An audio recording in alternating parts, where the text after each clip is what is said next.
देखो, डायरेक्शंस की जरूरत हम लोगों को काफी टाइम से रही है।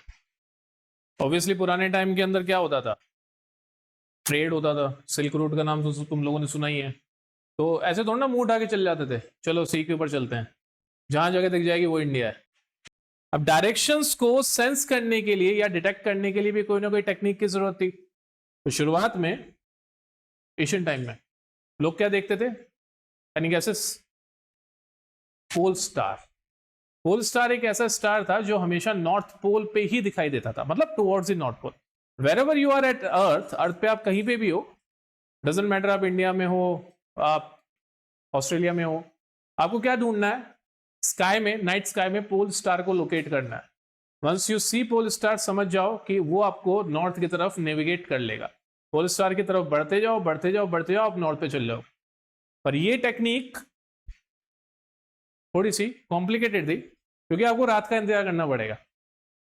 रात को बैठो, मैप बनाओ, सुबह चलना स्टार्ट करो। फिर आए मैग्नेट्स। मैग्नेट्स की एक खास प्रॉपर्टी होती है, क्या, अट्रैक्शन और रिपल्शन की। दो लाइक पोल्स जो होते हैं वो रिपेल करते हैं और अनलाइक पोल्स अट्रैक्ट करते हैं। सो मैग्नेटिक नीडल की एक खास बात होती है कि अगर हम लोग इसको फ्रीली सस्पेंड करवाते हैं तो ये हमेशा अर्थ के नॉर्थ पोल या साउथ पोल की तरफ पॉइंट करती है। सिर्फ नॉर्थ पे नहीं करती, साउथ पे भी करती है। इसका एक एंड नॉर्थ की तरफ पॉइंट करता है, दूसरा एंड साउथ की तरफ पॉइंट करता है। पर ऐसा कैसे हो सकता है? मैग्नेट तो दूसरे मैग्नेट से अट्रैक्ट और रिपेल करता है ना, ऐसा हो कैसे सकता है? इसका रीजन बहुत आसान है। Earth itself is a huge magnet. Earth भी अपने आप में एक मैग्नेट है। और आप लोगों को जान के बड़ी खुशी होगी और वंडर भी होगा कि अर्थ का जो ज्योग्राफिक नॉर्थ है ना, वहां पे अर्थ का मैग्नेटिक साउथ है। अब जरा दिमाग लगाओ, अर्थ के ज्योग्राफिक नॉर्थ के पास में अर्थ का मैग्नेटिक पोल का साउथ है, या फिर अर्थ के मैग्नेटिक फील्ड का साउथ पोल है। और अर्थ के ज्योग्राफिक साउथ में अर्थ के मैग्नेटिक फील्ड का नॉर्थ पोल है। तो होता वही काम है जो हम लोग बचपन से पढ़ रहे हैं, कि हम जब कोई कंपास नीडल लेते हैं और हमारे हाथ में हम कंपास रखते हैं, ऐसे तो नहीं रखोगे, ऐसे काम नहीं करेगी, आपको इसको किसी केस के अंदर डालना पड़ेगा जहां पे फ्रीली सस्पेंड कर सके। तो कंपास नीडल का नॉर्थ पोल अर्थ के नॉर्थ पोल की तरफ पॉइंट करता है। ये तो आपको बाहर से दिख रहा है, बट अंदर क्या हो रहा है कि कंपास नीडल का नॉर्थ पोल अर्थ के मैग्नेटिक साउथ पोल की तरफ पॉइंट कर रहा है, मतलब उससे अट्रैक्ट हो रहा है या फिर उसके अकॉर्डिंग अलाइन कर रहा है अपने आप को। और कंपास का साउथ पोल अर्थ के साउथ पोल की तरफ पॉइंट करता है। मतलब अंदर से क्या हो रहा है, लाइक ये तो बाहर से दिख रहा है, बट अंदर की कहानी क्या है कि कंपास का साउथ पोल अर्थ के मैग्नेटिक नॉर्थ की तरफ अट्रैक्ट हो रहा है। Got it? सो यहां पे भी basic law of attraction and repulsion लगता है, और इस तरीके से हमारी कंपास नीडल काम करती है। अर्थ का ज्योग्राफिक नॉर्थ पोल, अर्थ का ज्योग्राफिक साउथ पोल, और आप कहीं पे भी कंपास लेके जाएंगे अर्थ के नियर, तो कंपास का जो नॉर्थ पोल होगा वो अर्थ के नॉर्थ पोल की तरफ अट्रैक्ट हो रहा है, बट इनफैक्ट वो अर्थ के मैग्नेटिक साउथ पोल की तरफ अट्रैक्ट हो रहा है। Got it? सिमिलरली जब आप मैग्नेट लेके कंपास लेके फ्रीली सस्पेंड करते हो किसी भी प्लेस के, तो उस कंपास नीडल का साउथ पोल अर्थ के साउथ पोल की तरफ अट्रैक्ट हो रहा है बाहर से। तो कौन से साउथ पोल की तरफ? ज्योग्राफिक साउथ की तरफ। बट इन रियलिटी वो अर्थ के मैग्नेटिक नॉर्थ से अपने आप को अलाइन कर रहा है। आसान सी बात है, बहुत इजी चीज है, समझ सकते हो। अब इस मैग्नेटिक फील्ड की ना बहुत खास बातें हैं, बहुत इंपॉर्टेंट फैक्ट्स भी हैं इसके बारे में, और कुछ तो आपको बहुत अच्छे और वंडरफुल लगने वाले हैं।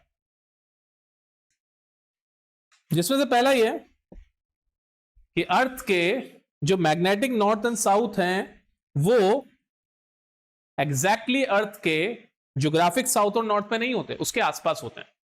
और खास ये है इनमें कि इनकी पोजीशन बदलती रहती है, फिक्स जगह पे नहीं है, ये चेंज होते रहते हैं during the interval of time, ये बदलते रहते हैं।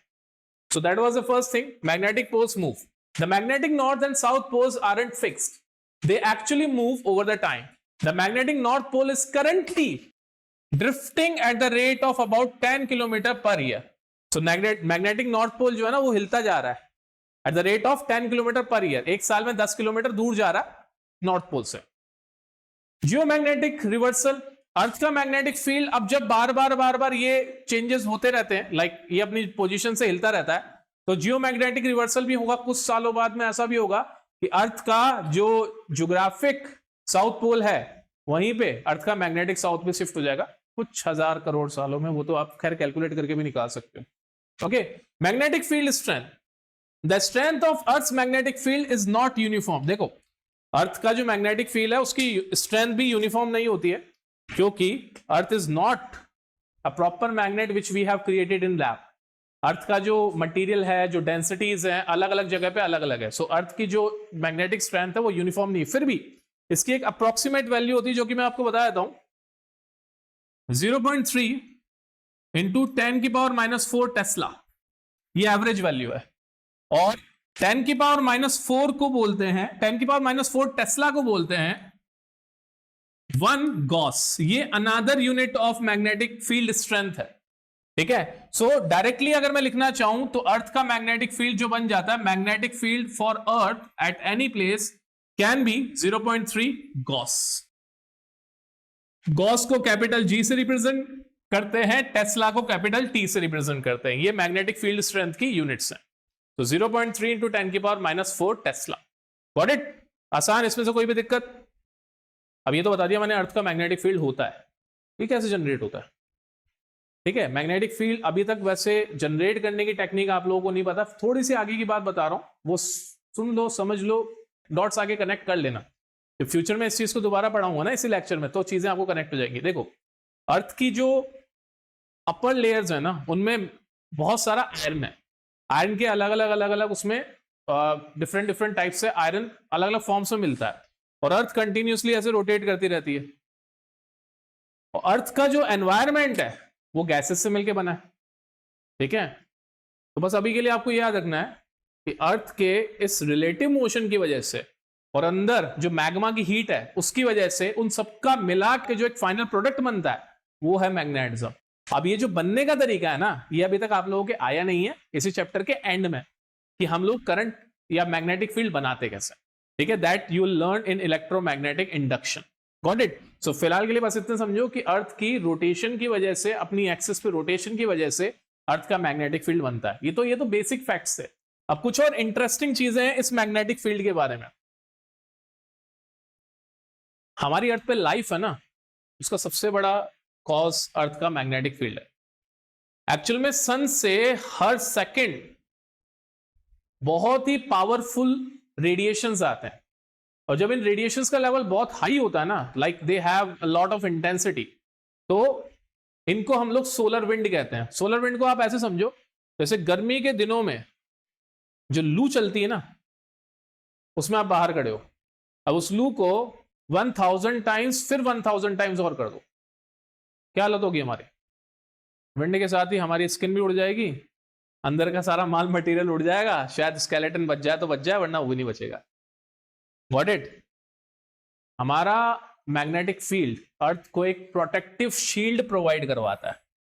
ये हमारा सेवियर है, बहुत बड़ा सेवियर, और हमको पता भी नहीं होता इस बारे में।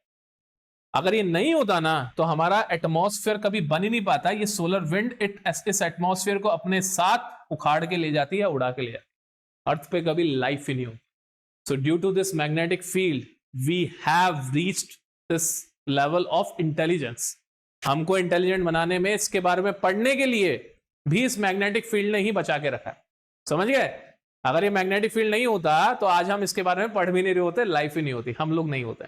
सो earth's magnetic field provides a shield against the solar flares and solar winds. Got it? Because these solar winds are so powerful that they can take away the entire atmosphere of Earth. ठीक है? सो ये क्या करता है, देखो solar, ये जो storms आते हैं इनके अंदर ना चार्ज पार्टिकल्स होते हैं। चार्ज पार्टिकल्स केमिस्ट्री में आप लोगों ने पढ़े हुए हैं, फिजिक्स में भी पढ़ लिया, वैसे इलेक्ट्रिसिटी में इलेक्ट्रॉन, प्रोटॉन, ऐसे चार्ज पार्टिकल्स होते हैं। और मैग्नेटिक फील्ड में ये चार्ज पार्टिकल्स क्या होते हैं, डेविएट हो जाते हैं, बैंड हो जाते हैं। सो इसलिए हम लोग इससे प्रोटेक्ट हो जाते हैं। Got it? आसान। नेक्स्ट है ऑरोरास। ये थोड़ा सा अच्छा है, मतलब बोल सकते हो this is a feast for eyes. तो नॉर्दर्न लाइट्स बोलते हैं इनको। होता क्या है, जब ये सन से जो आने वाले रेडिएशंस हमारे एटमॉस्फेयर में एंटर करते हैं, पहले तो सन से आने वाले रेडिएशन हमारे मैग्नेटिक फील्ड में एंटर करेंगे। कुछ रेडिएशन तो एंटर करते ही ना, तभी तो लाइट हमको दिख रही है सन की। भाई सन का कुछ पार्ट तो आ रहा है हमारे पास में, ये जो सोलर विंड्स थी ये नहीं आ रही हैं, बट कुछ पार्ट तो सन से लाइट का जो है वो हमारे पास में आ रहा है। तो जब ये एंटर करते हैं स्पेशली इलेक्ट्रॉन्स और प्रोटॉन्स, तो ये हमारे मैग्नेटिक फील्ड से रिएक्ट करते हैं, उसके बाद में हमारे एटमॉस्फेयर में एंटर करते हैं, तो इनके अंदर कुछ एडिशनल एनर्जीज आ जाती हैं। और जब ये नॉर्दर्न प्लेसेस पे, जैसे north pole, south pole, Norway, ऐसी जगहों पे जब ये एंटर करते हैं सन के जो रेडिएशंस है, तो स्काई में बहुत ही ब्यूटीफुल फिनोमेना क्रिएट होते हैं। इन्हीं को हम लोग बोलते हैं ऑरोरास। ठीक है, यूट्यूब पे वीडियोस देखना, बहुत अच्छे अच्छे सारे कलर्स बनते हैं, सारी वैरायटी ऑफ कलर बनते हैं। इन्फ्लुएंस ऑन नेविगेशंस, ये तो मैंने बता दिया कि मैग्नेट्स की हेल्प से हम लोग नेविगेट करते हैं। भाई करते थे, अब तो क्या ही करते हैं, अब तो जीपीएस यूज करते हैं। और कौन मैग्नेट की हेल्प से नेविगेट करते हैं या अर्थ के मैग्नेटिक फील्ड की हेल्प से नेविगेट करते हैं? देखो, बर्ड्स, फिशेस, ठीक है, और टर्टल्स, इनके ना ब्रेन के अंदर छोटा सा मैग्नेट होता है, compass. Yes, they actually interact with the earth's magnetic field on the run time. इनको पता होता है कि 10,000 किलोमीटर हमको किधर उड़ के जाना है इस सीजन में, सो दैट हम लोग वहां पे जाके ब्रीडिंग कर सकते हैं। So they have this ability and it has been proved over the times. Like scientists have experimented on these things. उन्होंने एक, मैंने देखा एक लाइव एक्सपेरिमेंट, उन्होंने एक फिश ली जो कि नेविगेट करती है मैग्नेटिक फील्ड के अंदर। उनको ऐसा सस्पिशन था, हाँ ये मैग्नेटिक फील्ड से वो करती है, नेविगेट करती है अपने आप को। उसको एक बड़े से एक्वेरियम में डाला। अब उस फिश को नॉर्थ में जाना था, तो एक्वेरियम में भी नॉर्थ में ही फ्लोट करती रही, वाटर का फ्लो वो करते जा रहे थे। तो फिश को ऐसा एक्सपीरियंस हो रहा था, मैं तो आगे बढ़ रही हूं। उन्होंने क्या करा, उस एक्वेरियम के आसपास मैग्नेटिक फील्ड उल्टा कर दिया। अब उन्होंने नॉर्थ इधर बना दिया, तो फिश उल्टी घूम के उल्टी जाने लगी। सो दैट इज प्रूफ कि these creatures they navigate with the help of earth's magnetic field. और फिर तुम लोगों ने वो मूवी देखी होगी रोबोट 2.0, अधिक जानकारी के लिए उसमें देखो, उसमें बहुत अच्छे से समझा रखा है। और कैसे बर्ड्स को हार्म होता है वो भी बता रखा है, रेडिएशंस की वजह से, मोबाइल रेडिएशंस की वजह से।